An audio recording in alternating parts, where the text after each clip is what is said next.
नमस्कार साथियों, स्वागत है एक बार फिर से आप सभी का आपके चैनल सोशल बिकू पे। अच्छा, सीबीटी की मीटिंग जो थी वो हो चुकी है। आपको बता दूं कि 31 अक्टूबर को था। 31 अक्टूबर 2022 को 6:47 पे पीबीआई यानी प्रेस ब्यूरो ऑफ इंडिया की तरफ से जो है ये आप देख सकते हैं, ये नोटिस जारी किया गया है जिसमें ईपीएफ यानी 232 जो मीटिंग हुई है ईपीएफ की, सीबीटी की, उसमें क्या क्या डिस्कशन लिया गया है, उसमें क्या क्या एजेंडा रहा है, उसके ऊपर जो चर्चा की गई है वो पूरी जानकारी इस वीडियो के माध्यम से मैं आपको दूंगा। लेकिन अगर आप इसे पढ़ना चाहते हैं, आप इसे खुद पढ़ना चाहते हैं, तो आप जा सकते हैं www.socialbiku socialbiku.cu की वेबसाइट पे।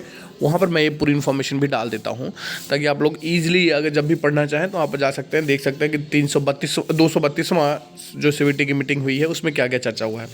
अच्छा, कुछ महत्वपूर्ण बातें हैं जो कि आप यहाँ पर देख सकते हैं, जो कि जनरली हर बार होता है। मतलब जैसे कि जो आपके एनुअल मीटिंग्स होते हैं, जो रिपोर्ट्स होते हैं, वो हर बार जो है साझा किया जाता है।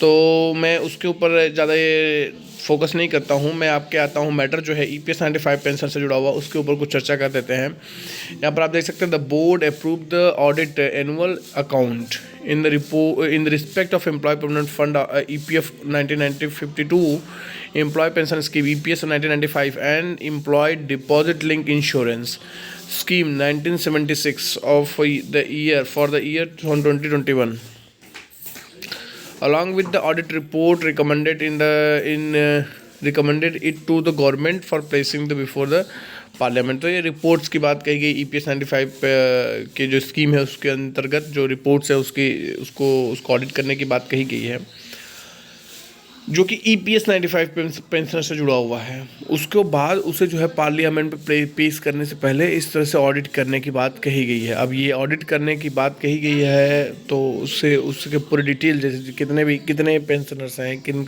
लोगों का कितना पेंशन है और किस सन से वो लोग जुड़े हुए हैं, तो ये सब चीज़ें वो ऑडिट करके इसमें देंगे। अच्छा, एक और रिकमेंडेशन है जो कि मैं आपको बता दूँ कि the board recommended to the government certain amendments in the EPS to extend the proportionate pensionary benefit for the members who have been in the scheme for the more than 34 years by incorporating factors of the year less than 35 to the years 2 years less than 42 years, extend the withdrawal benefit to the member even with the less than 6 months for the service, and enable equitable transfer value calculation in case of grant exemptions or on cancellation of the exemptions from the EPS 95।